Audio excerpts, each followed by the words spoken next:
Olá, gente querida do coração verde e amarelo, mais um jornal Foco do Brasil, compromisso com a verdade. Sou Cleiton Basso, pergunto mais uma vez, de qual lugar abençoado do nosso lindo Brasil, ou de qual país do mundo você assiste o jornal Foco do Brasil? Conte aí, comente, deixe sua opinião, sua participação é muito importante. Participe também do chat ao vivo e veja se o sino de notificações está ativado. Vamos agora às notícias desta edição. Ao participar da 59ª Cúpula de Chefes de Estado do Mercosul e Estados Associados, o presidente Jair Bolsonaro defendeu o combate rápido à inflação que atinge diversos países. A reunião encerrou a presidência temporal do Brasil, que comandou o bloco no segundo semestre de 2021, ano em que o bloco completou 30 anos. No primeiro semestre de 2022, a presidência será do Paraguai, gente.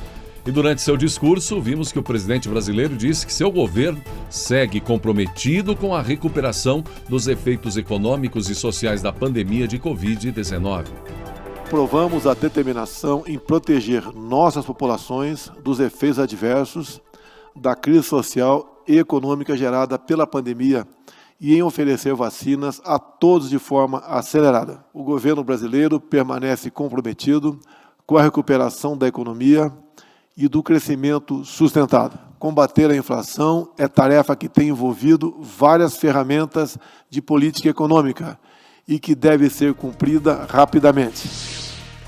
E até para diminuir o estresse e preservar a saúde, o presidente Jair Bolsonaro ficará até as vésperas do Natal hospedado no Forte dos Andradas, em Guarujá.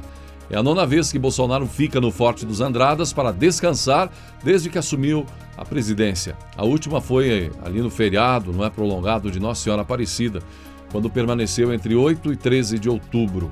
O presidente, então, recebendo inclusive momentos especiais de alegria na região de Guarujá, com bons encontros, momentos memoráveis com muitos brasileiros. E muita gente indignada. A Câmara e o Senado derrubaram o veto do presidente Jair Bolsonaro ao aumento do fundo eleitoral em 2022. Com isso, o montante usado para financiar as campanhas eleitorais será de 5,7 bilhões de reais. O valor foi definido na aprovação da Lei de Diretrizes Orçamentárias e corresponde a quase o triplo do que foi usado nas eleições de 2018 e 2020. Nas duas ocasiões, o fundo foi de 2 bilhões de reais e que foi criticado, inclusive, pelo valor abusivo. O modelo de financiamento público de campanha foi incorporado ao país em 2016, após a Corte ter declarado inconstitucional a doação por empresas privadas. O Brasil não é fraco não, gente. Se correr, o bicho pega, não é? Veja o papelão que o PT fez, quando aí envolveu empresas estatais, públicas, um mar de maracutaia e propina, para bancar candidaturas, não é? de petistas aliados, financiar campanhas. Aí tivemos, então, essa mudança no sentido de que doação por empresas privadas ficam canceladas, de acordo com a Corte. Apenas pessoas físicas podem doar dinheiro para os candidatos. Mas daí, aqui no Brasil, diz que qual é a pessoa física que vai dar dinheiro para os nossos tipos de políticos. Então, dizem, os políticos reclamam que as pessoas físicas, o brasileiro comum, não doa dinheiro para a política. Entre aspas, né? Então, os favoráveis ao fundão defendem com unhas e dentes que o fundão é a única maneira de custear as campanhas. Como é que vão pegar um jatinho? Como é que vão viajar? Como é que vão contratar marqueteiros a um preço milionário? Como é que vão promover aí belíssimos vídeos na campanha eleitoral? Os jingles, as musiquinhas, as caminhadas, as bandeiras e tudo o que fazem para nos convencer de que são honestos, são pessoas honradas, né? Precisam de dinheiro, muito dinheiro, para fazer o brasileiro esquecer dos golpes dados contra o dinheiro público, dos processos em andamento, das condenações absolvidas ou canceladas pela própria justiça. Precisam mesmo de muito dinheiro. Aliás, quando confrontados com a miséria que há no país, senadores favoráveis à derrubada rebatem classificando as críticas, essa que acabei de fazer, por exemplo, como discurso fácil. Que demagogia, não é?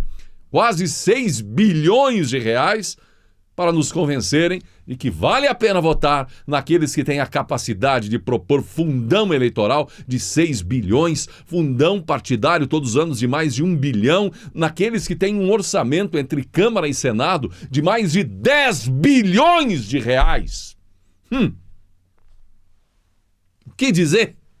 É ou não é de se ficar indignado? Que país é este? Uma casta superior sustentada pelos pagadores de impostos.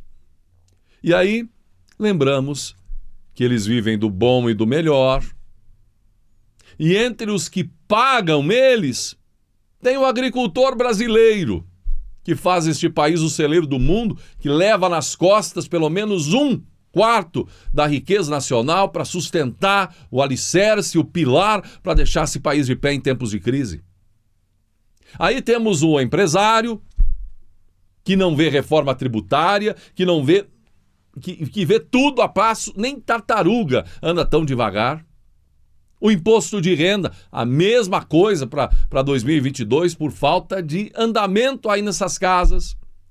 Tem o pedreiro que passa o dia no sol escaldante, e que sol em muitos lugares do Brasil, no sul aí em regiões faltando água, sol de mais de 40 graus, e que na hora de ver o valor do seu dinheiro, o valor não vale nada, porque tudo que comprar custa o dobro por conta dos impostos.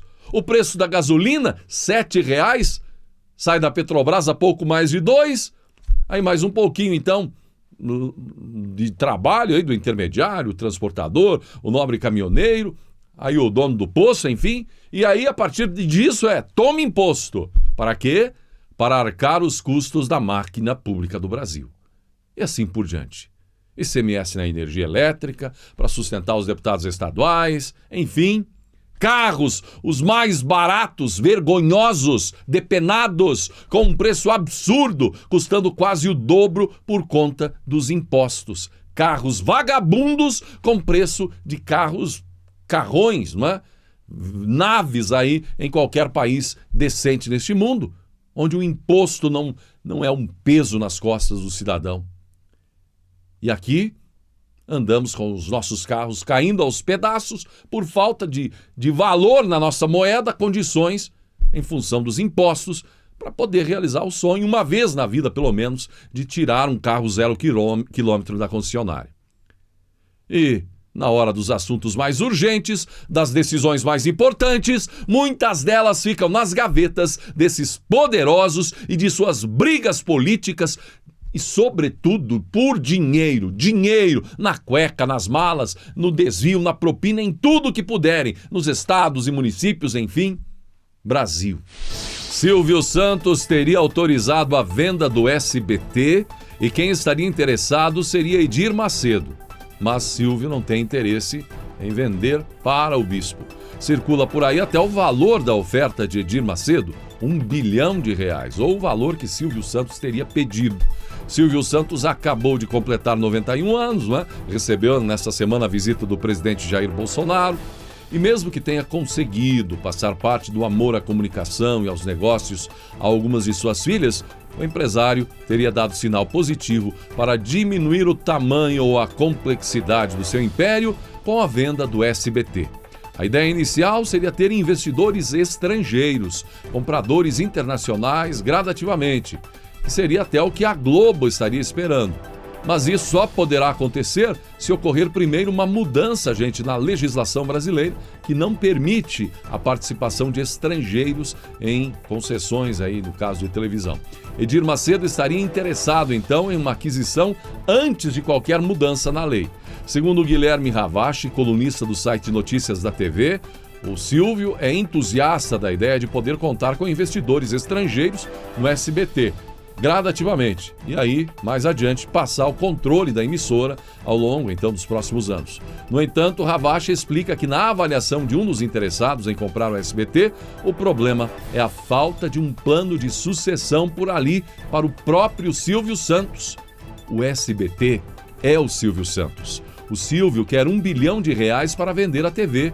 Mas quanto vale o SBT sem o Silvio e sem as empresas do grupo que anunciam no canal? O modelo de negócios foi montado para vender os produtos de Silvio, disse uma fonte ao jornalista. E é uma preocupação real, sabe por quê? Falando em Silvio Santos, outra notícia dele. O apresentador da Praça é Nossa, o Carlos Alberto de Nóbrega, revelou que Silvio Santos irá se aposentar. Não é novidade para ninguém, não é? Mas a persistência do homem é extraordinário. 91 anos de idade, evidentemente que mais cedo ou mais tarde ele terá que se aposentar, mas agora parece que há um sinal aí no horizonte, dado por Carlos Alberto de Nóbrega.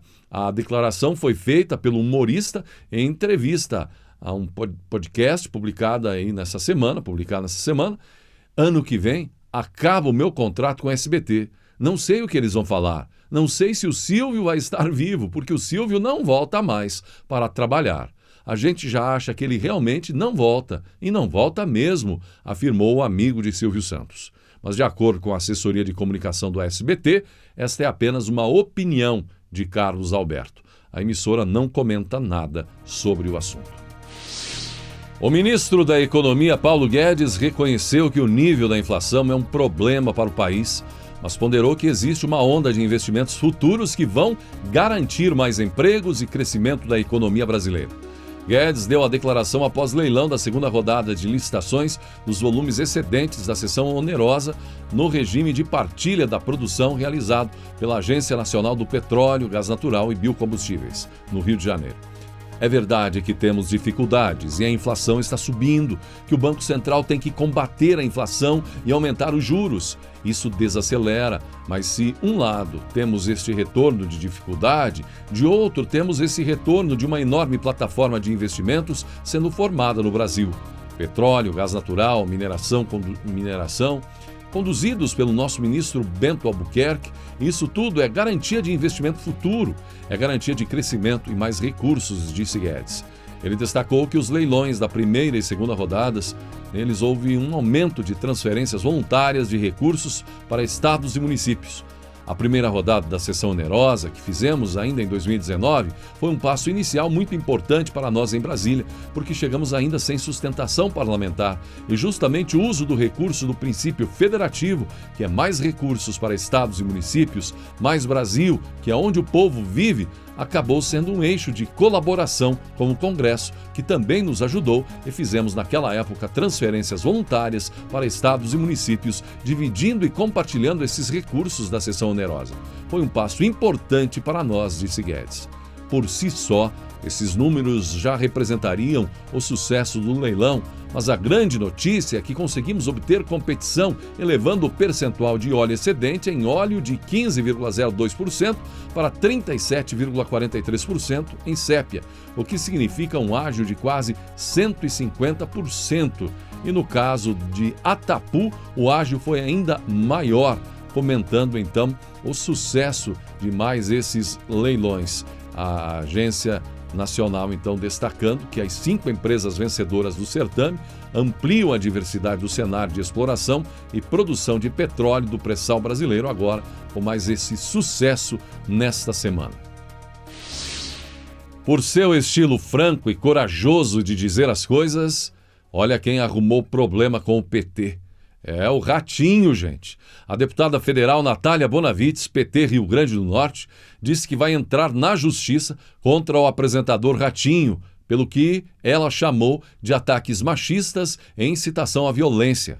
E mais, a Polícia Legislativa, a Procuradoria Parlamentar e Procuradoria da Mulher da Câmara Federal parece que também irão ingressar com representação criminal e uma ação civil contra o apresentador Ratinho do SBT. É que durante o programa Turma do Ratinho, o locutor leu uma notícia sobre um projeto de lei da petista que propõe alterar os termos marido e mulher na celebração de casamentos civis. A ideia da deputada petista é trocar a frase "vos declaro marido e mulher" por "firmado casamento", para atender a toda a gama de denominações dadas ao homem e à mulher hoje em dia. A confusão por cima de Ratinho foi por algumas palavras e também uma frase. É que ao mencionar a deputada federal Natália Bonavides, durante a transmissão do programa Turma do Ratinho, exibido na Rádio Massa FM, Ratinho falou ao seu modo, aí é o modo Siqueira, em pegar uma metralhadora contra a ideia aí da deputada. E pronto, a confusão foi armada. O gozado é que depois dizem que vão processar agora o Ratinho, polícia da Câmara, isso e aquilo, mas quem persegue a imprensa é o presidente Bolsonaro. Como explicar isso? O ex-ministro do Meio Ambiente, Ricardo Salles, disse que o ministro da Infraestrutura, Tarcísio Gomes de Freitas, aceitou concorrer ao governo do estado de São Paulo. O anúncio foi feito por meio do Twitter. Salles publicou: Tarcísio aceitou concorrer a governador em São Paulo e prefere ter escafe ao Senado, escreveu Salles.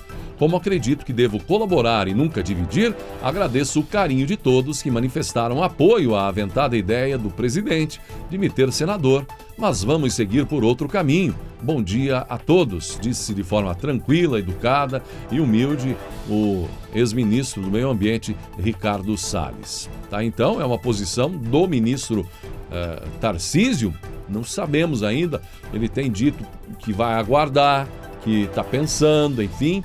Oficialmente, Tarcísio não decidiu nada sobre pré-candidatura, pelo menos não anunciou. Há alguns comentários a respeito. Mas quem também estaria propensa a se candidatar ao Senado por São Paulo é a deputada estadual, a Janaína Pascoal, que tem feito nos últimos dias aí, não é? Vários momentos de defesa ao governo Bolsonaro, ao próprio presidente Jair Bolsonaro, colaborado em algumas explicações de assuntos polêmicos, enfim. Então também seria um dos nomes, eventualmente em apoio até ao presidente Jair Bolsonaro em 2022, Janaína Pascoal, candidata ao Senado. E tem um que desistiu de concorrer à presidência da República. Pelo menos é o que deu a entender em um vídeo. Cabo Daciolo disse que não é mais candidato à presidência e, além de abandonar a disputa, já declarou apoio a outro que também estaria perto de uma desistência. Daciolo declarou desistir e declarou apoio ao pré-candidato do PDT, o Ciro Gomes. E a exemplo de Lula e outros políticos por aí que disseram que a ação da Polícia Federal com investigações contra Ciro e seu irmão foi algo aí forçado, Daciolo também colocou a culpa em Bolsonaro e disse que é perseguição contra Ciro.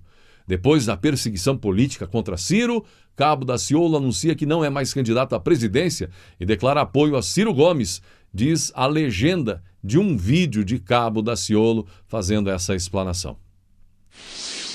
E os mais chegados atentos à saúde do presidente Bolsonaro. É que agora, mais um motivo. O presidente Jair Bolsonaro deu entrada no posto médico do Palácio do Planalto nesta sexta-feira por volta de 9 horas da manhã. Então, trata-se da terceira vez que Bolsonaro foi ao posto médico do Planalto no intervalo aí de 2 semanas. Isso gerando especulações, comentários. E a primeira explicação sobre as idas do presidente ao posto médico foi dada pela sua esposa, a primeira-dama Michele Bolsonaro. E a Michele esclareceu e ela explicou o motivo das frequentes idas do presidente Jair Bolsonaro ao posto médico. Segundo Michele Bolsonaro, o presidente está fazendo um tratamento dentário. Aí, ainda bem, talvez o esclarecimento da primeira-dama oportuno para diminuir, eliminar eventuais dúvidas quanto à saúde do presidente, não é? Aliás, saúde que todo apoiador brasileiro é o fator-chave aí de preocupação com o presidente. Como o general Heleno disse essa semana com relação à própria vida do presidente, não é? Preocupado. Então não é só com a saúde que o brasileiro está preocupado, mas também com a vida de uma forma geral, em um eventual acontecimento similar ao que vimos em 2018 contra Jair Bolsonaro. De acordo com a lenda, um jovem, enquanto perambulava pelo deserto, encontrou uma fonte de água cristalina deliciosa.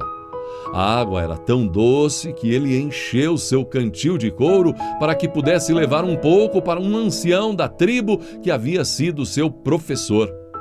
Depois de uma jornada de 4 dias, ele chegou e deu a água ao velho, que bebeu um grande gole, sorriu calorosamente e agradeceu generosamente ao aluno pela água doce.